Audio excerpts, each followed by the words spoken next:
Water scripture. It takes two brains to dream about a brain. To fathom the confusion inside a man, I know, how he looks at words and sees not words exactly, but little pictures, snips of thread. And yes, he sees them clear enough. He writes them even, though only when he closes his eyes, his hand given over to what he cannot read, clarified by darkness, like a star. Perhaps it is not so useless, the myth of the eye that casts the movie of the world on the back of the brain, though who, I wonder, would be there in the theater to watch? Is his eye too a projector, his skull a screen, and on it goes down to the eye of the nucleus inside him, to the last small witness, the tiny god of seeing, what sees itself being seen?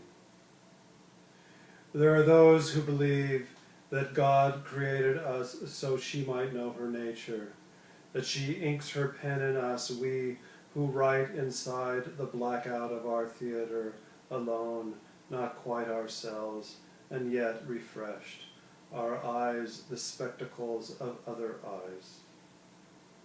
So many quiet deaths along the way, it's hard to fathom what we offer heaven in the end.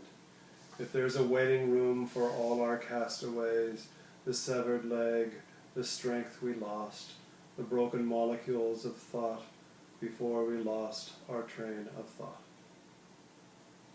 If the head is a garden, who walks the path?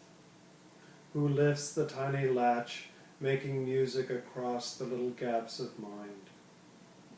Nerves flash and we see red, or dream it. Though who fires the nerve, let alone takes note? What homunculus stares into the blaze? The gates click open and sing.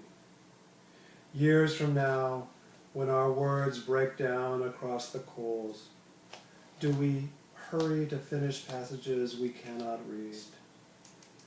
When I think of my friend's brain, the movie of the visible lodged in its projector, how the tumor eats into the middle of the story, I keep seeing the white eye, the screen behind the universe, revealed, not as what he interprets, but more as a release, a gift, a morning sun the watchman drives through into sleep.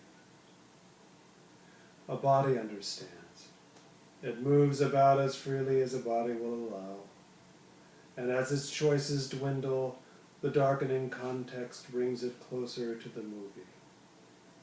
To be taken out and yet remain. To be the tooth aching in its socket. Once it seemed I wanted nothing more.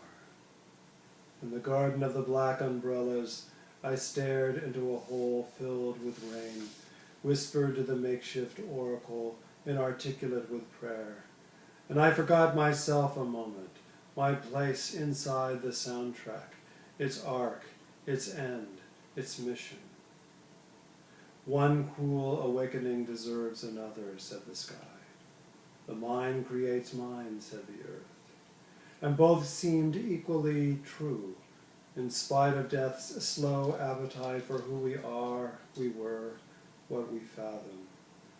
The man inside, and so on.